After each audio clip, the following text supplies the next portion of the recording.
रात का समय था। अमावस्या की काली रात उस तन्हा गांव पर छाई हुई थी। हवा में सन्नाटा था।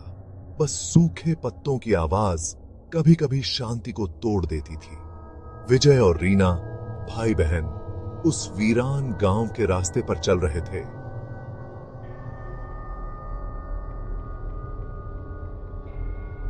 भैया, ये गांव कितना सुनसान है ना। हाँ, लेकिन यहाँ के किस्से तो और भी ज्यादा डरावने हैं। अरे भैया, मुझे डराओ मत। मुझे तो अभी से ही अजीब लग रहा है। उनकी बातचीत के बीच एक उल्लू कहीं उड़ते हुए बोला। रीना डर गई। उसे ऐसा लग रहा था जैसे कोई उन्हें देख रहा है। गांव के बीचों बीच एक बहुत बड़ी हवेली थी। यह हवेली कई सालों से वीरान पड़ी थी और गांव के लोग इसे भूतिया मानते थे। उसकी दीवारें टूटी फूटी थीं और खिड़कियां भी टूटी हुई थीं। ऐसा लगता था जैसे यहां सालों से कोई नहीं आया हो। हवेली पर चांद की रोशनी पड़ रही थी, जिससे वो और भी डरावनी लग रही थी। चांदनी रात में हवेली की परछाइयां और भी भयानक दिख रही थीं। भैया, वो देखो हवेली। क्या हम अंदर जा सकते हैं? अरे वाह, ये तो सचमुच भूतिया हवेली लग रही है, लेकिन हमें सावधान रहना होगा। वे हवेली के गेट पर गए। गेट बहुत पुराना और जंग लगा हुआ था। गेट पर जंग लगा हुआ था, लेकिन खुला था। ऐसा लग रहा था जैसे किसी ने हाल ही में इसे खोला हो। अंदर से एक अजीब सी आवाज आ रही थी, जैसे कोई बोल रहा हो। हवेली के अंदर की आवाजें और भी डरावनी थीं। चलो अंदर चलकर देखते हैं, लेकिन ध्यान रखना, यहाँ कुछ भी हो सकता है। रीना डर रही थी, लेकिन उसने विजय का हाथ पकड़ लिया और उसके पीछे पीछे चल दी। हवेली के अंदर का माहौल बहुत ही भयानक था। हवेली के अंदर अंधेरा था, बस थोड़ी सी चांद की रोशनी आ रही थी। हर कोने में अंधेरा और रहस्यमयी परछाइयां थीं। हवा में एक अजीब सी गंध थी, जैसे यहाँ सालों से किसी ने साफ सफाई न की हो। धूल और मकड़ी के जाले हर जगह फैले हुए थे, जिससे हवेली और भी डरावनी लग रही थी। अचानक उन्हें एक कमरे से रोशनी दिखाई दी। वे धीरे धीरे उस कमरे की तरफ बढ़े। कमरे में एक बूढ़ा आदमी जमीन पर बैठा था। उसके बाल और दाढ़ी बर्फ जैसे सफेद थे और चेहरे पर बहुत सारी झुर्रियां थीं। कोई है? बूढ़े आदमी ने धीरे से अपना सिर उठाया। उसकी आंखें लाल थीं, जैसे वो बहुत रोया हो। उसने बच्चों को देखा, लेकिन कुछ नहीं बोला। आप कौन है? यहाँ क्या कर रहे हैं? मैं इस हवेली का रखवाला हूँ। बहुत सालों से यहाँ अकेला रह रहा हूँ। अकेले? आपके परिवार में कोई नहीं है? मेरी पत्नी थी, लेकिन वो मुझे छोड़कर चली गई। मैं उससे बहुत प्यार करता था। बूढ़े आदमी की बातें सुनकर विजय और रीना को उस पर दया आई। वे उससे बातें करने लगे। बूढ़े आदमी ने उन्हें अपनी और अपनी पत्नी की प्रेम कहानी सुनाई। उसने बताया कि कैसे उसकी पत्नी की मौत एक दुर्घटना में हो गई थी। मैं उसे बचा नहीं पाया। वो मुझे यहाँ अकेला छोड़कर चली गई। अचानक तेज हवा चलने लगी। कमरे की बत्तियां टिमटिमाने लगी। विजय और रीना ने महसूस किया कि कोई ठंडी हवा उन्हें छू कर गई है। क्या हुआ? मुझे नहीं पता। मुझे यहाँ से जाना चाहिए। उन्होंने बूढ़े आदमी को अलविदा कहा और कमरे से बाहर भागे। जैसे ही वे बाहर निकले, कमरे का दरवाजा जोर से बंद हो गया। उन्होंने दरवाजा खोलने की कोशिश की, लेकिन वो नहीं खुला। विजय और रीना डर के मारे चिल्लाने लगे। हवेली की दीवारें उनके चीखों से गूंज उठीं, मानो वे भी उनके डर को महसूस कर रही हों। उन्होंने दरवाजे पर लातें मारनी शुरू कर दी, लेकिन कुछ नहीं हुआ। दरवाजा जैसे किसी अदृश्य शक्ति से बंद था, जो उन्हें बाहर नहीं जाने देना चाहती थी। दरवाजा नहीं खुला। अचानक उन्हें हवेली में एक औरत के रोने की आवाज सुनाई दी। वह आवाज इतनी दर्दनाक थी कि उनके रोंगटे खड़े हो गए। ये क्या हो रहा है भैया? रीना ने डरते हुए कहा। उसकी आंखों में आंसू थे और उसकी आवाज कांप रही थी। मुझे नहीं पता, रीना, विजय ने कहा, लेकिन मुझे लगता है कि हमें यहां से जल्दी से भागना चाहिए। यह जगह बहुत खतरनाक है। वे भागकर हवेली के पीछे की तरफ गए। वहां उन्हें एक खिड़की दिखाई दी। खिड़की से बाहर निकलने का यही एकमात्र रास्ता था। खिड़की की सलाखें टूटी हुई थीं। विजय ने रीना को खिड़की से बाहर निकाला और फिर खुद भी बाहर कूद गया। हवेली के अंदर की भयानक आवाजें अब भी उनके कानों में गूंज रही थीं। वे भागते हुए हवेली से बहुत दूर चले गए। जब तक वे गांव से बाहर नहीं आ गए तब तक वे नहीं रुके। उनके दिल की धड़कनें तेज हो रही थीं और सांसें फूल रही थीं। उन्होंने पीछे मुड़कर नहीं देखा। वे जानते थे कि अगर वे रुके तो शायद फिर कभी भाग नहीं पाएंगे। हवेली की यादें हमेशा के लिए उनके दिलों में बसी रहेंगी। अगले दिन विजय और रीना गांव के सरपंच से मिले और उन्हें अपनी कहानी सुनाई। उन्होंने बताया कि कैसे उन्होंने हवेली में अजीब घटनाओं का सामना किया था। उनकी आवाज में डर और उत्सुकता दोनों थे। सरपंच ने बताया कि हवेली में रहने वाले बूढ़े आदमी की मौत बहुत साल पहले हो चुकी है। उसकी मौत के बाद से ही हवेली को भूतिया माना जाने लगा था। उन्होंने कहा कि उस आदमी की मौत रहस्यमयी परिस्थितियों में हुई थी और तब से ही गांव में अजीब घटनाएं होने लगी थीं। लोगों का कहना है कि बूढ़े आदमी की आत्मा अभी भी अपनी पत्नी को ढूंढ रही है। सरपंच ने कहा, वह शांति से नहीं सो सकता। उसकी आत्मा हवेली में भटकती रहती है और कई लोगों ने उसे रात के समय देखा है। विजय और रीना समझ गए कि उन्होंने जो देखा वह सच था। बूढ़े आदमी की आत्मा सचमुच हवेली में भटक रही थी। वे दोनों अब और भी ज्यादा डर गए थे, लेकिन साथ ही उन्हें उस आत्मा के लिए दुख भी महसूस हुआ। हमें उसकी मदद करनी चाहिए, रीना ने कहा। उसे शांति मिलनी चाहिए। रीना की आंखों में दृढ़ संकल्प था। वह जानती थी कि यह आसान नहीं होगा, लेकिन वह बूढ़े आदमी की आत्मा को शांति दिलाने के लिए कुछ भी करने को तैयार थी। लेकिन हम क्या कर सकते हैं? विजय ने पूछा। उसकी आवाज में चिंता और उलझन थी। वह नहीं जानता था कि इस स्थिति से कैसे निपटना है। रीना ने सोचा और कहा, हमें उसकी पत्नी की आत्मा को ढूंढना होगा। हो सकता है कि वह भी कहीं भटक रही हो। अगर हम दोनों आत्माओं को मिलवा सकें तो शायद उन्हें शांति मिल जाए। रीना की योजना सुनकर विजय को थोड़ी उम्मीद जगी। वे दोनों अब इस रहस्य को सुलझाने के लिए तैयार थे। विजय और रीना गांव वालों से पूछताछ करने लगे। उन्होंने गांव के बुजुर्गों से बात की, पुरानी किताबें पढ़ीं और हवेली के बारे में जानकारी जमा करने की कोशिश की। आखिरकार उन्हें पता चला कि बूढ़े आदमी की पत्नी की कब्र गांव के बाहर एक सुनसान जगह पर है। हमें वहां जाना चाहिए, रीना ने कहा। विजय और रीना सुनसान जगह पर गए और बूढ़े आदमी की पत्नी की कब्र को ढूंढा। कब्र बहुत पुरानी और टूटी हुई थी। उन्होंने कब्र के पास फूल चढ़ाए और प्रार्थना की। हमें माफ करना, रीना ने कहा। हमें नहीं पता था कि आपकी आत्मा भी यहाँ भटक रही है। कृपया हमें माफ कर दीजिए और शांति से सो जाइए। उस रात विजय और रीना हवेली वापस गए। वे जानते थे कि यह खतरनाक था, लेकिन वे बूढ़े आदमी की मदद करना चाहते थे। वे हवेली के अंदर गए और उस कमरे में चले गए जहां उन्होंने बूढ़े आदमी को देखा था। कमरा खाली था, लेकिन हवा में एक अजीब सी गंध थी।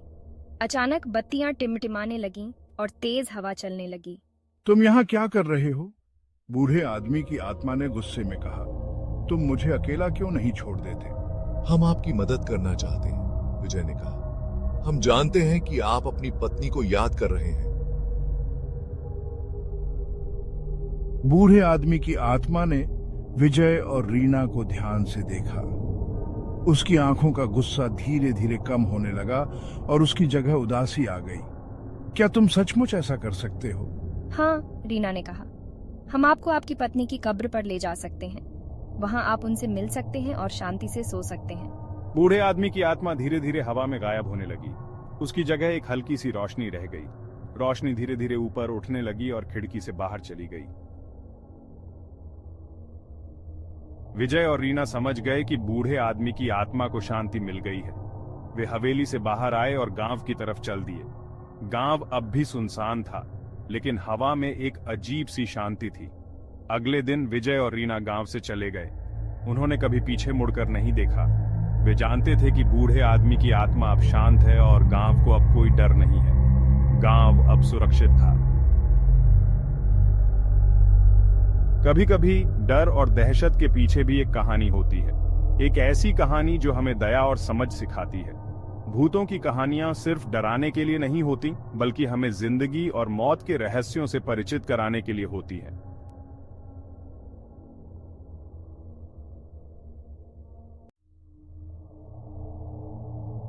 पक्का? आर्यन और साक्षी उस बड़े से हवेली के सामने खड़े थे। हवेली की पुरानी दीवारें और टूटी खिड़कियां एक डरावना माहौल बना रही थीं। चांदनी उस बूढ़ी हवेली पर एक अजीब सी रौकानी रोशनी डाल रही थी। हवेली की छाया और भी भयानक लग रही थी। पक्का?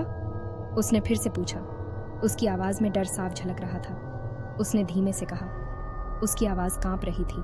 उसकी आंखों में डर साफ दिखाई दे रहा था। आर्यन ने बहादुर बनने की कोशिश करते हुए कहा, डरो मत, ये तो बस एक पुराना घर है। हम बस अंदर जाकर देखेंगे और फिर वापस आ जाएंगे। उसने साक्षी को दिलासा देने की कोशिश की। उसने जंग लगे गेट को धक्का दिया। गेट की जंग लगी धातु की आवाज ने माहौल को और भी डरावना बना दिया। उसके कब्जे विरोध में कराह उठे। गेट की आवाज सुनकर साक्षी ने एक कदम पीछे हटाया। अचानक हवा का एक झोंका आया और पत्ते हिलने लगे, जैसे कोई अदृश्य शक्ति उनका पीछा कर रही हो। उनकी रीढ़ की हड्डी में सिहरन दौड़ गई। हवेली के अंदर से अजीब सी आवाजें आ रही थीं। उन्होंने घबराहट भरी नजरों से एक दूसरे को देखा और बढ़ते हुए रास्ते पर कदम रखा। हर कदम के साथ उनका डर बढ़ता जा रहा था। जैसे जैसे वे मुख्य द्वार के पास पहुंचे, हवा में सड़ांध की गंध और तेज होती गई। दरवाजे के पास पहुंचते ही उन्हें लगा कि कोई उन्हें देख रहा है। उन पर एक अनिष्ट की भावना छा गई। हवेली के अंदर का अंधेरा और भी गहरा लग रहा था। आर्यन ने दरवाजा खटखटाने के लिए हाथ उठाया ही था कि दरवाजा अपने आप ही खुल गया। दरवाजे की चरमराहट ने उनके दिल की धड़कनें तेज कर दी। देखो, डरने की कोई बात नहीं, उसने कहा, लेकिन उसकी आवाज में विश्वास की कमी थी। उसने कहा, उसकी आवाज में विश्वास की कमी थी। साक्षी ने उसकी ओर देखा। उसकी आंखों में डर साफ झलक रहा था। वे सावधानी से हवेली में दाखिल हुए। हर कदम के साथ उनका डर और बढ़ता जा रहा था। उनके कदमों की आवाज सन्नाटे में गूंज रही थी। हवेली के अंदर का माहौल और भी डरावना हो गया था। हवेली के कोनों में परछाइयां हिलती हुई दिखाई दे रही थीं, जैसे कोई छुपकर उन्हें देख रहा हो। अचानक एक तेज आवाज ने उन्हें चौंका दिया और वे दोनों डर के मारे एक दूसरे से चिपक गए। डर के बावजूद उन्होंने आगे बढ़ने का फैसला किया, क्योंकि अब पीछे हटना मुमकिन नहीं था। धूल के कण खिड़कियों से आती हुई धुंधली चांदनी में नाच रहे थे। मकड़ी के जाले हर जगह फैले हुए थे और हवा में घुटन और उदासी छाई हुई थी। उनके नथुनों में सीलन की गंध भर गई, जो उपेक्षा और क्षय की कहानियां कह रही थी। वे हवेली में और अंदर चले गए। उनके दिल चूहे की तरह धड़क रहे थे, जैसे फर्श के नीचे कोई हो। ऊपर से अचानक आई एक आवाज ने उन्हें चौंका दिया। वे जम गए, ध्यान से सुनने लगे। ऊपर की मंजिल से धीमे धीमे और सोच समझकर रखे गए कदमों की आवाज गूंज रही थी। उनके दिल दहशत से भर गए। उन्होंने घबराई हुई नजरों से एक दूसरे को देखा। उनका बनावटी साहस गायब हो गया था। धीरे धीरे वे भव्य सीढ़ियों से ऊपर चढ़े। उनका हर कदम उनके वजन के नीचे कराह रहा था।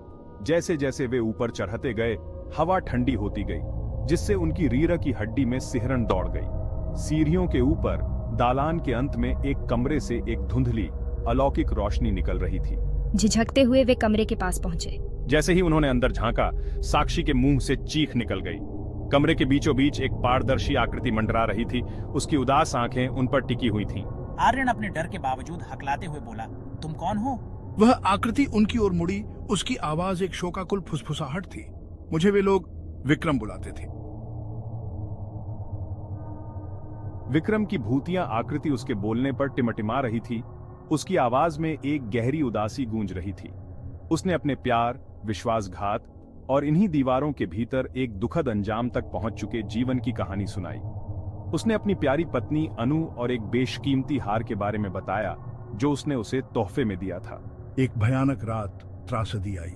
विक्रम अपने ही परिवार की विरासत हार को चुराने के झूठे आरोप में हवेली की गहराई में कैद था। वह वहां पड़ा रहा। न्याय के लिए उसकी दलीलों को अनसुना कर दिया गया। अंततः मृत्यु ने उसे अपने आगोश में ले लिया। हालांकि उसकी आत्मा हवेली से बंधी हुई थी, उसे शांति नहीं मिल पा रही थी। अपनी दुखद कहानी सुनाते हुए उसकी आकृति थोड़ी टिमटिमा गई। आर्यन और साक्षी ध्यान से सुन रहे थे। उनका शुरुआती डर अब दया में बदल गया था। विक्रम का दुख स्पष्ट था, उसकी पीड़ा हवा में भारी थी। मेरी अनु को ढूंढो, उसने विनती की। उसकी आवाज भावना से भरी हुई थी। मुझे शांति पाने में मेरी मदद करो। उसकी दुर्दशा से द्रवित होकर आर्यन और साक्षी ने एक दृढ़ निश्चयी नजरों से एक दूसरे को देखा। उन्होंने विक्रम की मदद करने की कसम खाई और उसके दुखद भाग्य के पीछे की सच्चाई का पता लगाने और उसे उसकी प्यारी अनु से मिलाने का वादा किया। अपने वादे से प्रेरित होकर आर्यन और साक्षी ने सुराग की तलाश शुरू कर दी। उन्होंने हवेली की छानबीन की। उनकी उंगलियां भूले हुए फर्नीचर की धूल भरी सतहों को छू रही थीं।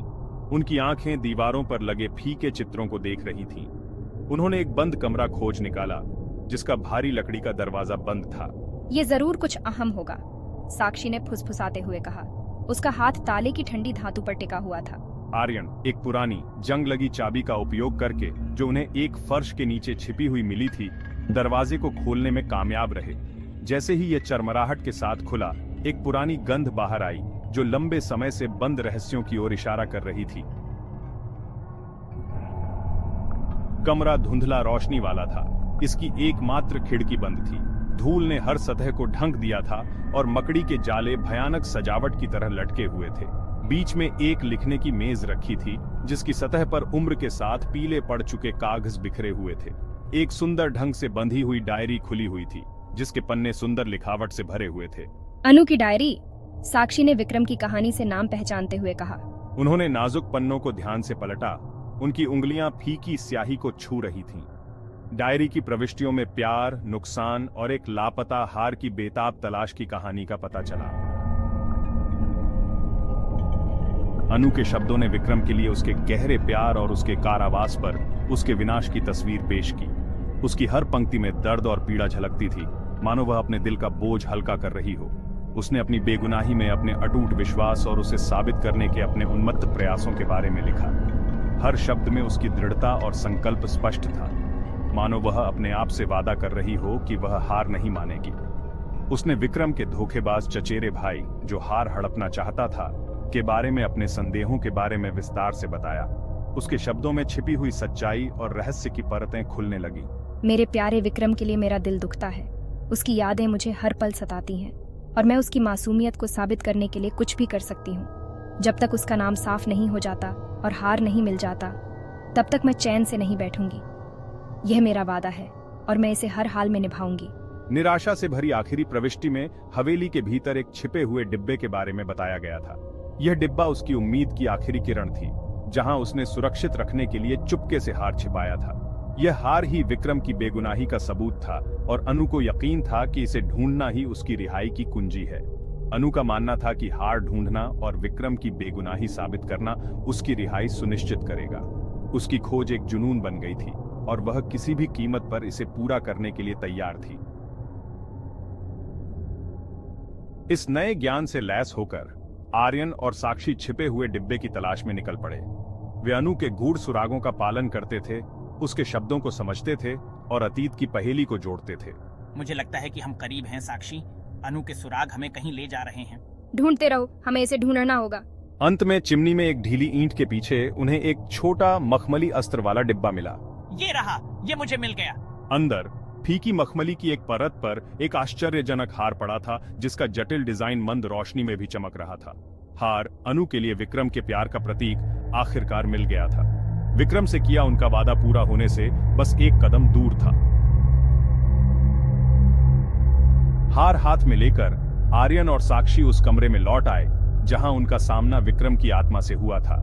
जैसे ही वे अंदर दाखिल हुए, एक नरम अलौकिक चमक ने पूरे स्थान को भर दिया और विक्रम उनके सामने प्रकट हुआ। उसका पारदर्शी हाथ आगे बढ़ा, उसकी भूतियां उंगलियां प्रत्याशा से कांप रही थीं। विक्रम, हमने उसे ढूंढ लिया, यह रहा हार। आर्यन ने धीरे से विक्रम के फैले हुए हाथ में हार रख दिया। जैसे ही उनकी उंगलियां छुईं, कमरे में ऊर्जा का एक झोंका दौड़ गया। विक्रम का रूप और तेज चमकने लगा। उसके चेहरे से उसकी उदासी दूर होती गई। वह उन पर मुस्कुराया। उसके चेहरे पर एक गहरी शांति छा गई। धन्यवाद, विक्रम ने फुसफुसाते हुए कहा।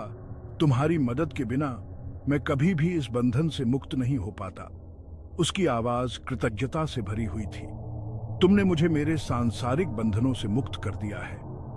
विक्रम की आत्मा अब स्वतंत्र थी और वह इस नई स्वतंत्रता का अनुभव कर रहा था। हार, जो अब एक गर्म रोशनी बिखेर रहा था, धीरे धीरे विक्रम के हाथ से ऊपर उठा और स्वर्ग की ओर चला गया। विक्रम का रूप पीछे पीछे चला गया। उसकी आत्मा अब शांति की ओर अग्रसर थी। विक्रम का रूप पीछे पीछे चला गया। उसका सार हार के साथ विलीन हो गया और वे दोनों एक हो गए, क्योंकि वे ऊपर चढ़ा गए थे, एक नई यात्रा की शुरुआत करते हुए। देखो आर्यन, ये अद्भुत है। वे आखिरकार शांति से हैं। उनकी आत्माएं अब मुक्त हैं। जैसे ही रोशनी फीकी पड़ गई, हवेली में एक गहरी खामोशी छा गई। दमनकारी माहौल हट गया। उसकी जगह शांति की भावना ने ले ली। आर्यन और साक्षी, उनके दिल विस्मय और राहत के मिश्रण से भर गए। जानते थे कि विक्रम और अनु आखिरकार फिर से मिल गए।